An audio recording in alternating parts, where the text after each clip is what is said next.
Ten Hag reign has started well at Manchester United, but he has some big, brutal plans ahead in 2023. There's a lot of stars he wants sold, and there's some big names he wants brought in. He wants to make Manchester United the best team in Europe again, and he's very ambitious to do that. And in today's video, we're going to be confirming the names, I think 8 players, all 8 names that Ten Hag is ready to sell in the summer to raise funds. We're also going to be confirming the 4 stars Ten Hag wants to sign this summer. It's been reported the positions are striker, midfielder, right back and goalkeeper, but he will pay attention to maybe a second midfielder and potentially even a centre back, with obviously Maguire and Lindelof potentially being offloaded. There's a lot of news about who Ten Hag wants to sign, a big striker, a big midfielder, and all of that. And in today's video, I'm going to be breaking down all the news we got in on Ten Hag's plan for this year, all the strikers have been linked to, who's most likely to who's least likely, all the midfielders have been linked to, who's most likely to who's least likely, same with right backs, same with goalkeepers,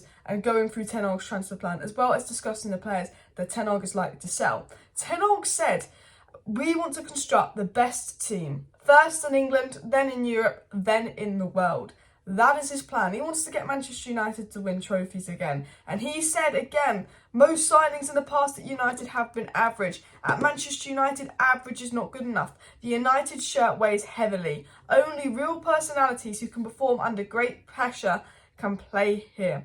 And Ten Hag wants to build a super team. Ten Hag wants to build a massive team at Manchester United, where players can play under the immense pressure of Old Trafford, where we're signing players that aren't average, we're signing good players with purpose. You know, Man United have signed players without purpose. They signed certain players that Ollie didn't want, but Ollie was like, yeah, it's a signing, cool. Ten Hag is very much like, you're in or you're out. I'm not here to extend contracts with Bayern, Phil Jones, and keep them around. They're not good enough. They're out. I want to build the best team in Europe. I want to get rid of these average players that we signed under Ollie and previous managers. He's got very high new standards, and he also wants to bring in some big signings in. So let's talk about the potential outs, and then we'll talk about the ins. So also, everyone's doing the Rashford celebration because Man United is massive. Smash a like, smash the subscribe. But first of all, I want to clarify this. So we know, and this was confirmed by Melissa Reddy, that Man United's budget this summer does very much depend on UCL football, because we'll have more funds disposable, which is funny, so surely we should be investing in January to make sure we get UCL football, but, you know, they don't care. The second thing is, obviously depends on the money we create through sales. Now, we obviously know that Dean Henderson, McTominay, Maguire, Wan-Bissaka, they're 4 players that we could generate a fair bit through sales for. And then obviously the third thing that comes into attention is obviously new owners. So new owners, Champions League football, and the money we make through sales that we've got to be good at selling. They're basically saying, you know, Ten Hag's transfer plan is possible to get this 100 million striker and this 100 million midfielder. But to do that, United have got to make sure they make some money through sales. They've actually got to be efficient in the sales process. But also to do that, obviously, you know, depends on new ownership, depends on obviously Champions League football because it gives us more of a budget. But who are those likely to be leaving Manchester United? Well, the obvious names is Brandon Williams, probably get about 5 million for him. Tuanzebe, I think, will just go, injuries. I don't know if we'll get much money for him. You know, Bailly will pretty much go at the end of his loan. Tellers will pretty much go for a couple million each. I think those players aren't going to raise a particularly large amount of money. Now, we know, and we spoke about this in my video the other day, that Ten Hag will not sell Maguire and McTominay in January, but he is desperate to get rid of them in the summer. Well, I didn't say desperate, but he wants those kind of players gone in the summer, those kind of bench players gone, because he wants to obviously create a better squad. So how much is he going to get from Maguire? How much is he going to get from McTominay? Realistically, now Man United are holding out for 30 million for Scott McTominay, and I do think they could get something like that because he is kind of overrated in the world of managers. We need Ollie to go and get the Everton job and want to buy McTominay for Everton or something. You know what I mean? But you know, I think we'll get about 25 million for Scott McTominay. I think there is interest from Newcastle. Newcastle have a lot of money. I think because Newcastle have a lot of money, we could push that up to 30 million. But there's serious interest in Scott McTominay from Newcastle, and United hope to get 30 million from him in the summer. Maguire, because of his age, again, I think United can get 25 million from Maguire. You know, 25 million to Premier League clubs isn't a lot of money when you look at just how fucking rich the Premier League is. I wouldn't be shocked, you know, West Ham put 25 million on Maguire. Like, look how he plays for England. Look how he plays in the Euros. Look how he played at Leicester. He's been okay at United, but obviously he's dropped off massively. I think 25 million is still okay for Maguire. And I think Maguire and McTominay themselves, and being honest, could raise 50 million. I think Dean Henderson could potentially get us 20 million in. The only problem is everyone knows that United's stupid in the transfer market. So, you know, if Maguire was a Man City player, they'd probably pay 35 million. But because Maguire's a Man United player, they'll probably refuse to pay like 5 million. You know, because teams know that we're stupid at selling and they can take advantage. But I think Maguire and McTominay could raise 50 million. I think Dean Henderson could take that to 70 million. And I think United are now looking at 20 million for Wan-Bissaka due to his recent forms, which could be 90 million on top of all the cheap junk we sell. And that could be potentially 100 million raised through sales. And that's what Ten Hag wants to do. Ten Hag's frustrated that we don't really raise money through sales and we hold on to this deadwood. And although Wan-Bissaka's been good, although Maguire's shown some potential in the World Cup, although McTominay's an all-right bench player, that's average. You're never going to win a trophy with McTominay, Maguire or Wan-Bissaka starting a squad. That's average, and Ten Hag wants average gone. And Ten Hag wants the money from selling average to be invested into good players. Now, we know he wants a striker. We know first on the list is centre-forward, where Cassius Loan will finish. Martial just not reliable. He'll just be that backup centre-forward. I think we'll keep on to him for another year, because I still think Ten Hag likes him. But we know we want a striker. There's Osimhen, there's Kane, there's Vlahovic, there's Sesko. They're the 4 strikers United have been linked to. Also, Ivan Toney, but they kind of stepped back with this whole betting thing. Blah, blah, blah. So, what was said on these strikers? Romano said Manchester United have been interested in Victor Osimhen for a long time now, and it wouldn't be a shock if they try to go for him in the summer. But Romano also said in the summer, keep an eye on Vlahovic. He could be one of the strikers in a domino effect. And then it also came out that Dusan Vlahovic would like to play for Erik Ten Hag, and Manchester United are considering him alongside other pre-established targets like Victor Osimhen, Benjamin Sesko and Harry Kane. However, we had a lot of reports saying Harry Kane, destined to leave Tottenham, wants to go to United. It looks like he's going to end up at United. But David Ornstein has just said that Manchester United target Harry Kane is open to signing a new contract at Tottenham. His priority is to win with them. His representatives have not held serious discussions over an exit. And apparently winning trophies at Man United doesn't appeal to Harry Kane. Well, winning trophies at all doesn't seem to appeal to Harry Kane if he's going to stay at Tottenham. So that is the download on the strikers. Here is my thought process. If we get top 4, we could get Victor Osimhen, and I think that is 100% dependent on top 4. And money. It's going to be the most expensive, but I think that would be Ten Hag's dream. And I think Victor Osimhen, as Romano said, does dream of playing in the Premier League.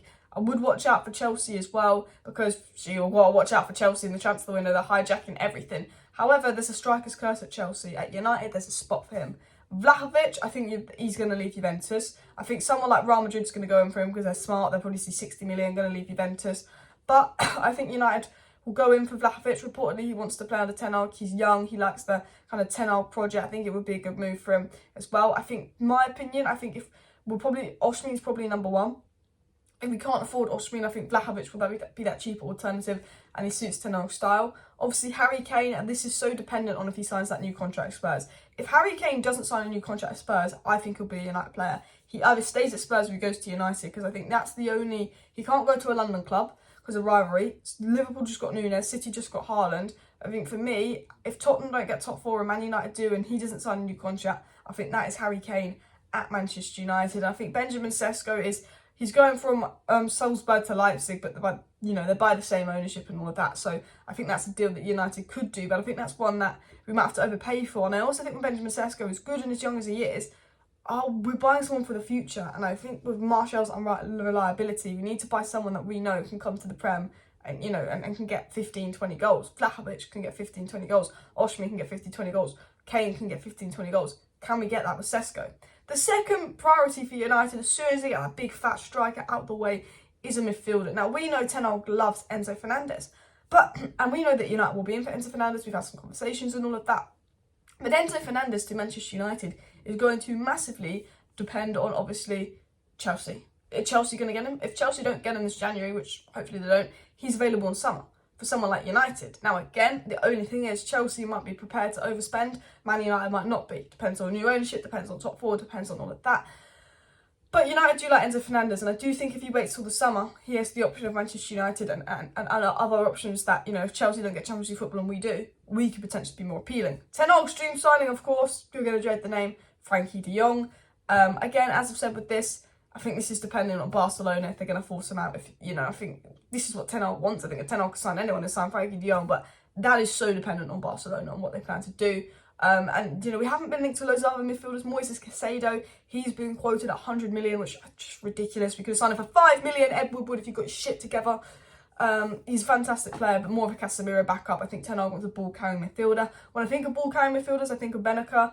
I think of maybe Kone, I think of Maxim Kakure, but we haven't really been linked to them. I think come summer, if Jong and Enzo Fernandez, who are the main two targets, start to look unattainable, or Bellingham was also the dream target, but again, I think Bellingham was unattainable with the price. If those three players, De Jong, Enzo Fernandez and Bellingham, start to look unattainable, I think we'll be linked to, like, you know, your Benakas of AC Milan, your Kakures of Lyon, you know, those kind of players. I think that would be the case if those players sort of look unattainable. But we know Ten Hag wants a big midfielder, and we know that obviously the dream is De Jong and all of that. And I think Moises Caicedo's one to keep an eye on, but I think he's more a Casemiro replacement for now. We also know that Ten Hag wants a right back. Malo Gusto and Frimpong are the two right backs we've been heavily linked to. He also quite has an eye for Dumfries.